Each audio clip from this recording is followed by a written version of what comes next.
Alright, so I'm going to do some wet layup, and I've got a few things here. I've got like a sponge, and I've got my mixing stick and a little scraper. I've got some carbon. I've got some more cut out down here, mixing cup, and the 2 parts of epoxy. This is a 5-to-1, so I'm mixing on the 5-to-1 ratio line. I don't exactly know how much I'm going to need, but I'm going to probably go on this particular cup. I'm probably going to go 4 on the resin, and then that's going to take me to where I want to go, to the 4 on the 1-part line.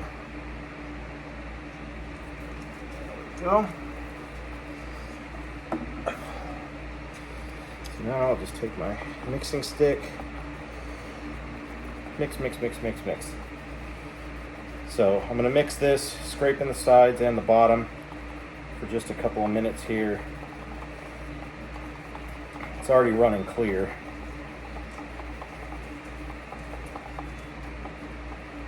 The dog's running around here in the driveway with me. So scrape the bottom, scrape the sides, and just stir this up, I don't know, like a minute or two until it's got the same consistency throughout. So I'm going to do this for just a minute, and then I'll cut back in just a bit. Alright, so that's all mixed up. So I've got the first layer that is going to be kind of my face layer. And what I'm going to do is I'm just going to take a little bit of this epoxy. First I'm going to kind of take rough note of where this is going to be at. Right? So right about here. Oh, you got to be real gentle with this. You can see the carbon is kind of splintering a little bit there.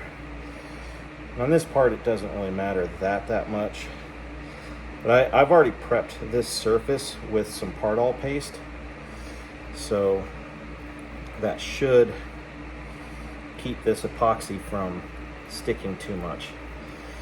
But by doing about half of it there, running this over, kind of tap it down. Notice I'm wearing gloves. You definitely don't want this stuff touching your skin. And you can kind of feel when you're about halfway and you fold it back the other direction. And again, we're just going to kind of more or less get ourselves wetted out here. Just a thin layer. This will help keep it stuck down, for one. I don't really care if these strands do that much, but I'm going to take a little bit more and just kind of brush it on the top.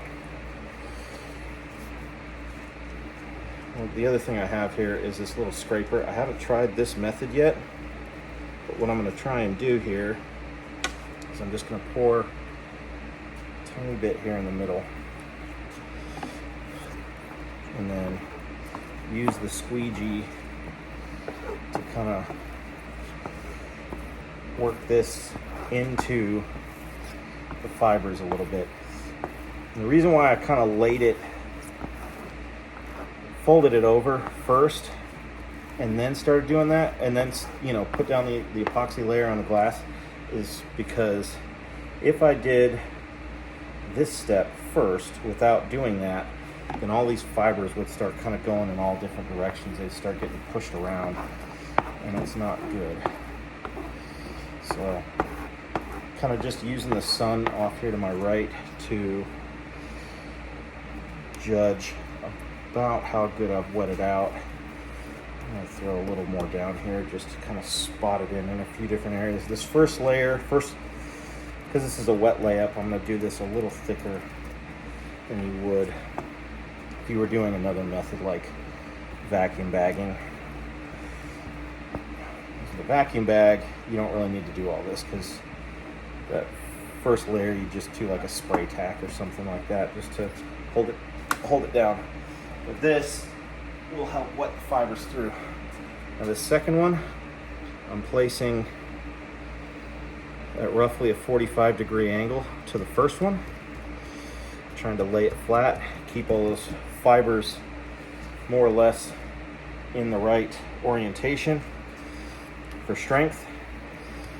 And so I'm going to do this. I've got 8 pieces cut out total. I'm going to do 4 this way, 4 at that 45-degree angle, and I'm going to go through this same whole process for the whole thing, and then I'll cut back when I'm done with all that.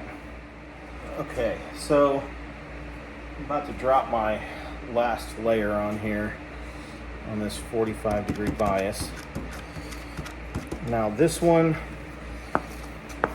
because I don't need as much epoxy, I don't necessarily have to wet it as thick.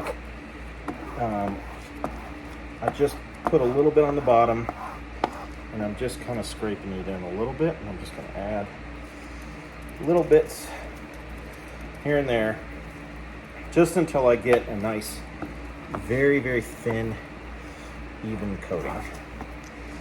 And this is the side that nobody's going to see. This is going to have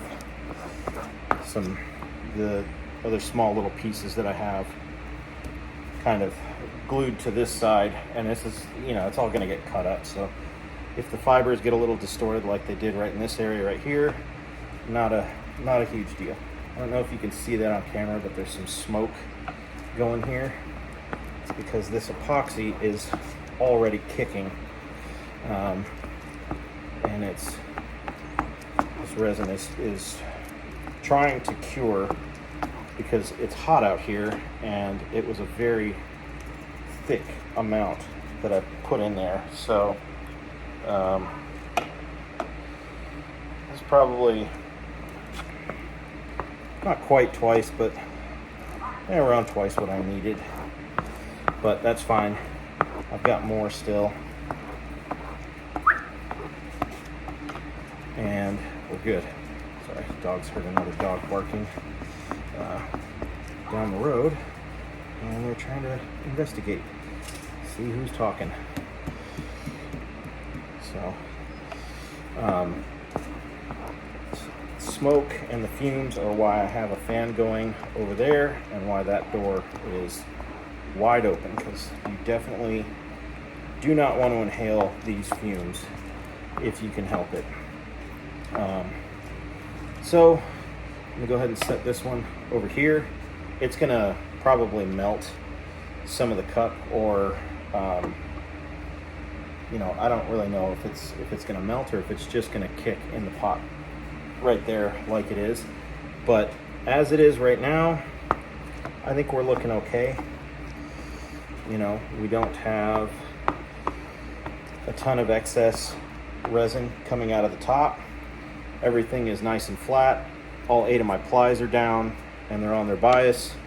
So I'm just gonna let this sit and cure overnight. I don't really have to let it cure overnight. I could probably come back in, 5-6 hours, I would say, late tonight and check it, but might as well just let it sit. So I'm gonna go ahead and do that, and then I'll come back tomorrow. All right, so I came out here to just kind of check the progress of everything, and it is dry to the touch, but it's the epoxy is still pretty flimsy, even in like the thicker bits.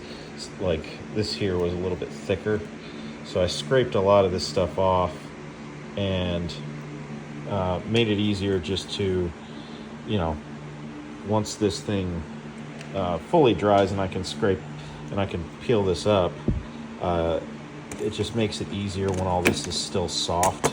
Like you can kind of see, like that popped up pretty easily. And then you just kind of take this, and because it's still pretty soft, just scrape it up nice and easily.